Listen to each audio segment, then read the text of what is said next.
My name is Madison Barra, and welcome to my podcast, where it's all about teaching you how to lose weight, keep it off, and actually enjoy the process. I've lost over 70 pounds, and these are the failures and lessons I've learned along the way. Hope you enjoy and subscribe.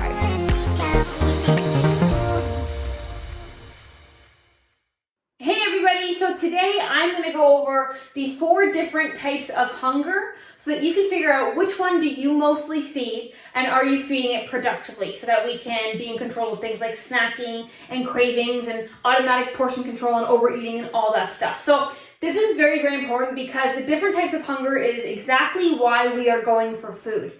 And, as animals, we are supposed to be very in tune with our bodies and feed it what it is asking for.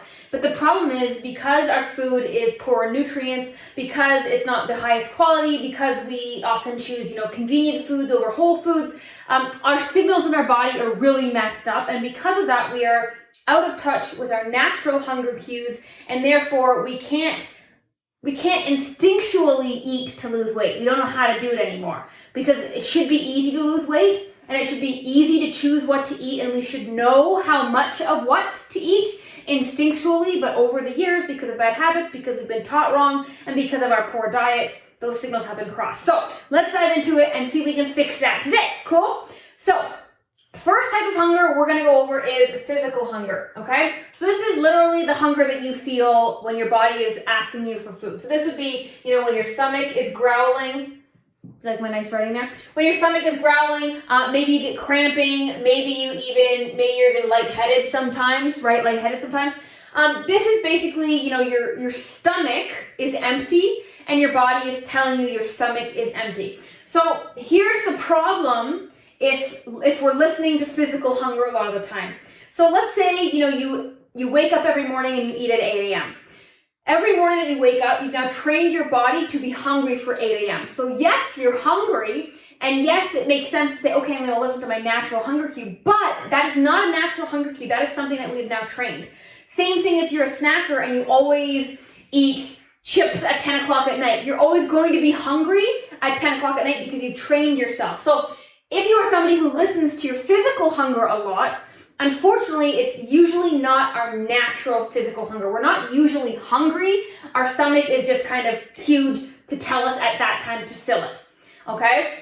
So the one thing to know about physical hunger is feeling hungry, like actually having your stomach empty, is not a bad thing. It's actually one of my favorite feelings. I feel the most focused, I have the most energy, and I feel the lightest and the tightest when my stomach is empty. Now, I'm not talking about starving and you're going to pass out. I'm talking about my stomach is growling and I don't have to feed it every time that it asks, okay? And the reason for that is because when I go to bed hungry, I wake up way lighter and my stomach feels way tighter. And I actually have a way better sleep, way more rested, deep sleep. But the idea here is, digesting food requires a ton of energy. And if you're constantly feeding yourself food, even if it's healthy food and even if it's not a lot of food, you're then going to waste a lot of energy on digestion when you could be using that for burning fat, for recovering your muscles, for even destroying cancer cells. That's how cool fasting and autophagy, it's called, is. So if you are somebody who listens to your physical hunger a lot, I would challenge you to push it a little bit. Push past the hunger cues that your tummy is telling you and experiment to see what is actually real and what is trained. So that is the first type. Now, the second type of hunger that a lot of us fall victim to, and by the way, you can be a combination of all of these, but usually we will, the majority of the time, listen to one, maybe 2 of these. But second one is emotional eating, okay? So this is, let's say we had a really tough day at work and we get home and we just want to unwind with something in the drive-thru really quick. Or we're really stressed in our marriage and we got in a fight, and so we're going to have some ice cream while I watch a show and decompress, right? So this is emotions, negative emotions like stress or overwhelm. It can also be happy emotions like we're celebrating, okay? And rewarding ourselves with food. So here's the problem with emotional eating. So basically, if you are somebody who emotionally eats, meaning you feel any type of intense emotion and your go-to is to either cope with it is food or to unwind is food, now we've trained ourselves to get an oxytocin hit from food. We've trained ourselves to get our high in life from food. And the problem is food is one of the quickest ways to get a high. unfortunately, other than like doing drugs or, giving birth when we have a flush of oxytocin.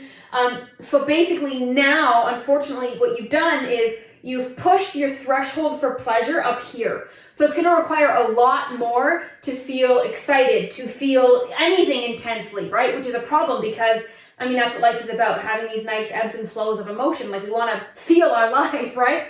So the emotional eating is a problem because now it is up to our oxytocin and our pleasure threshold, and it's very hard to go beyond that to actually feel, to find something that can actually push beyond that other than food. So then food becomes a big source of pleasure in your life, and there's very little things outside of that you find joy or that pique your emotions. So that is a problem because now you're going to go through your life always seeking food for your quick hit. Right? Quick hit of de-stress. Maybe it's a glass of wine as well. De-stressing or even celebrating, right? Maybe you reward yourself. It's funny, sometimes we go on a diet and then we reward ourselves with a cheat meal, right? Which doesn't make any sense, right? We're trying to eat healthy, then we reward ourselves for being healthy by being really unhealthy and going overboard. It's counterproductive, right? But that is probably because for a long time you've been an emotional eater. One of the things I know about emotional eaters, because I've trained and coached thousands of them, is sometimes they don't even know they're emotionally eating. Okay, so I would really, next time you find yourself overeating or you feel guilty for eating something you quote unquote shouldn't because it was bad. By the way, there's no such thing as bad. There's just what's working towards my goal and what's not. But next time you feel like guilty after eating something, usually it's because you're an emotional eater and you ate for the wrong reason. You ate to kind of fill a void. That's what this is for. You ate to cope with an emotion. You didn't have any other way to cope. If this is true, then what I would encourage you to do as an emotional eater is to put things in your schedule that you look forward to other than food, right? If you're just like all week long, you're looking forward to going to that restaurant on Saturday because they serve your favorite pizza, that's great, that's exciting, but you gotta have more to life in your life that you're looking forward to than that. So sit down and, once or twice a month, plan a facial, plan a massage, buy yourself a book that you're looking forward to read or to come in the mail, right? Plan a trip in a couple months. Like, you need to always have things in your life that you're looking forward to other than food. Otherwise, food will be your go-to pleasure, and that gets really boring, and we put on weight really quick if we're always going there for good emotions. So that's the other way. Now, the next way that we eat is for entertainment. Now, this is what I call the bored eaters or the procrastinators, okay? I used to be a big procrastinator. So basically, I had to send an email, or I had to get a deadline done, or I had to clean this at the house, right? Like, when I had to do something that required a lot of brain power that I didn't want to tackle, I would usually eat. A procrastinator. That's what I would do. Or if it was the end of the day and I just didn't have anything to do, but I was bored or I couldn't find anything on TV, I would just eat, right? So your entertainment eater is when you're bored or you're procrastinating from doing something else, okay? Now the problem with this one, food becomes something that you always have to pair with something else. Right? So now you can't appreciate food in the moment. You can't enjoy it for what it is. It always needs to be paired with something, right? You're eating and driving. You're eating while you're cooking. You're eating while you're standing. You're eating while you're working. You're eating while you're driving. Did I say driving already? I'm in the zone. So it becomes something that you are doing something with. And now it's no longer this main event where you can focus on every bite. Are you satisfied? Are you full? Does that taste good? So this is something like, you're late at night, you're eating, and then you finish an entire bag of chips and you don't even realize it, and you're not even full, right? Doesn't even fill you up. It's just you were eating kind of mindlessly to fill time. Or to again, kind of paired with the emotional eating, it gives you some sense of emotional spike, which then makes us think that we are doing something, right? Instead of doing, if you're the procrastinator, instead of doing the thing we're supposed to be doing, food gives us that spike, makes us feel like we're actually being productive with something when we are not, right? Eating is not productive all the time, right? When we're nourishing our body, it is, but most of the time, we're not choosing the best option for that, right? So entertainment. If this is you, if you are a bored eater or you just snack to fill time or you eat a lot of food and you don't realize that you finished so much of it, or you don't realize that you're eating a bunch of empty calories and then you're like not full at all, you're still hungry after you finish meals, it just means you're not being present when you are eating because, again, food is your entertainment. Food should enhance experiences. It shouldn't be the experience, okay?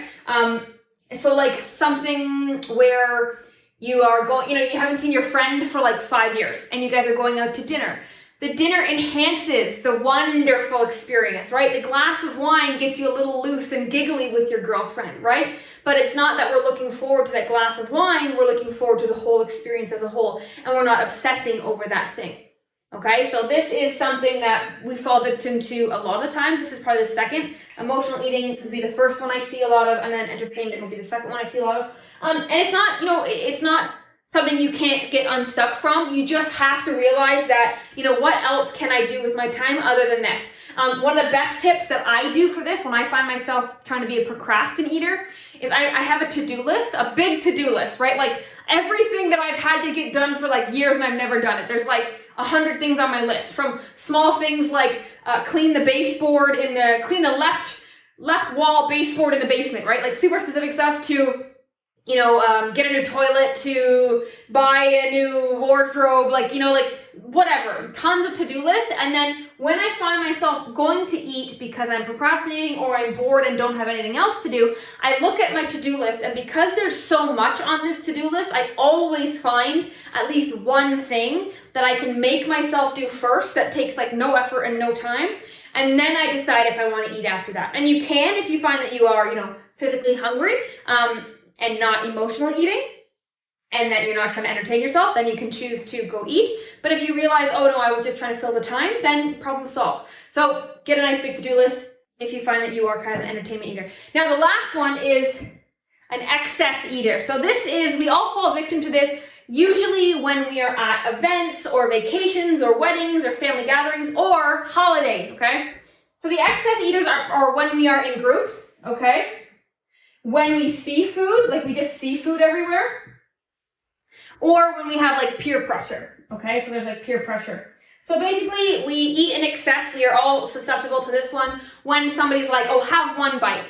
Oh, just start fresh on Monday. Oh, you don't even need to lose weight. What are you doing? Live a little. So we fall victim to some type of peer pressure, whether it's from our family, our friends, something is telling us to eat more, but we are not in tune, okay? It's not necessarily that we're physically hungry, like we're not hungry at all, it's just we're in that environment. So we're like, yeah, okay, why not?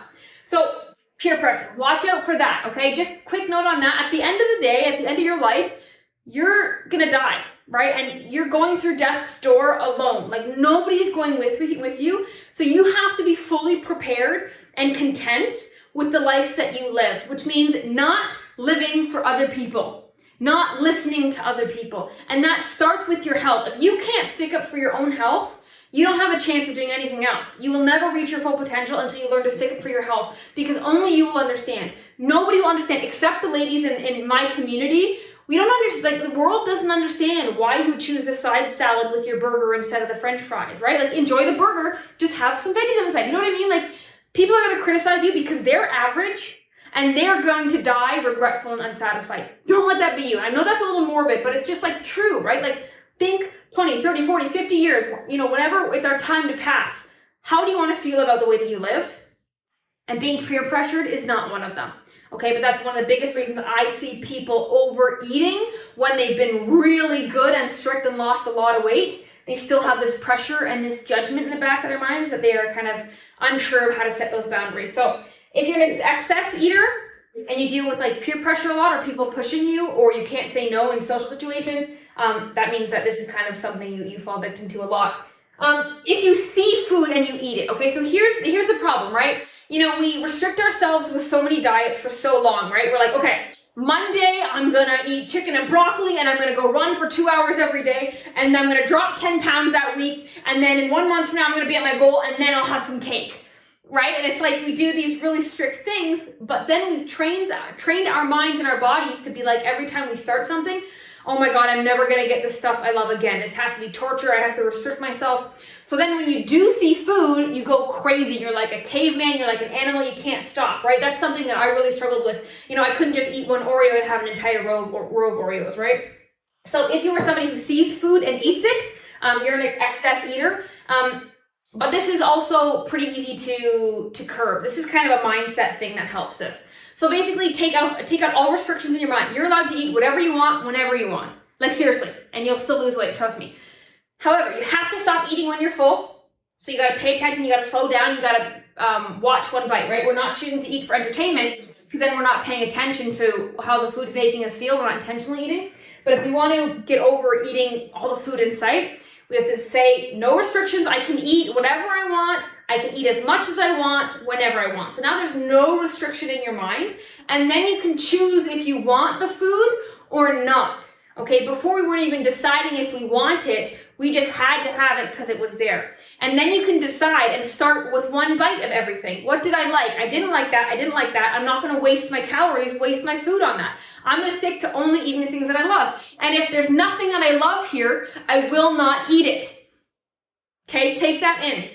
If there's nothing that I love here, I will not eat it. That's one of the biggest rules that I could give you guys, okay? So if you're in a social situation, if you're at a holiday and they have the thing you love the most, eat that, but don't eat the other things just because they're there. If they're not a 10 out of 10, maybe even just like a 9 out of 10 on the enjoyment and taste scale, skip it. And that'll help you get out of that excessive mindset. And then the last thing is the group settings, right? Just because you're around more people, either out of habit, you're used to like, all the girls will make and bring a potluck when you guys hang out, or grandma makes a famous potato salad at the reunions, right? And we're just used to overeating in these group settings. It's just about kind of reprogramming, being 1% better every time, right? Maybe the girls don't do a potluck. Maybe you take them to a workout class for fun. Maybe you take them to a painting class for fun, right? Maybe you guys just go for a hike in the woods and you guys make smoothies when you get back, right? Like redefine what hanging out in a group looks like.